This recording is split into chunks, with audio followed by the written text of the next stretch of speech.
you have given them the wherewithal to do it. You have sustained them. And today they have proliferated, and under their domains, so much things have grown. But people who have spawned these ideas, who have worked for that, after their retirement, do they find that much lucrative?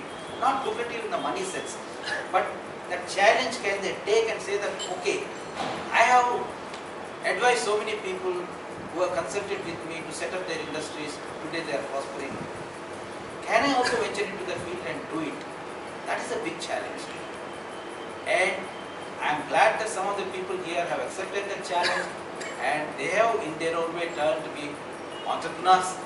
And as Mr. Brahmananda was mentioning, some of them very successful people. And I am sure that those who are practicing chartered accountants have created a niche or name in the field.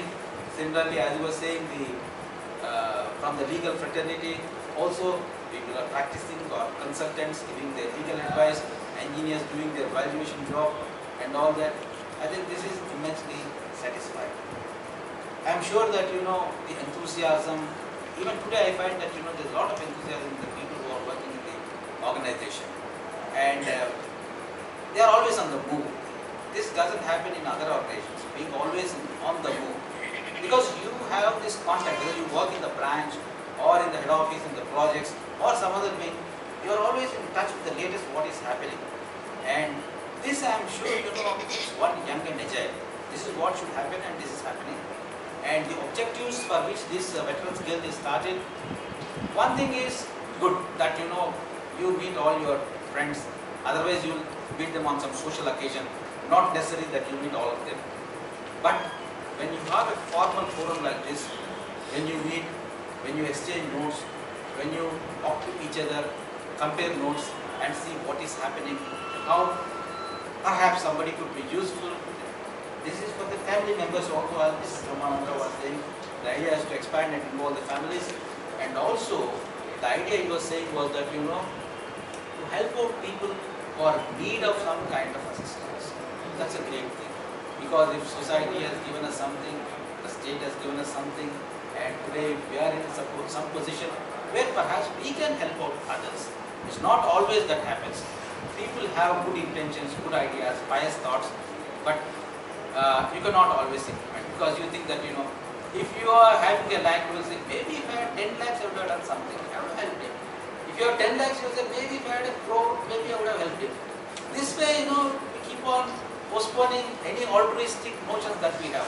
But to come as a forum and say that our idea is to see that if somebody is in assistance within the APSFC family, we like to help out, it could be some professional advice, it could be some financial help, whatever it is, in whatever manner.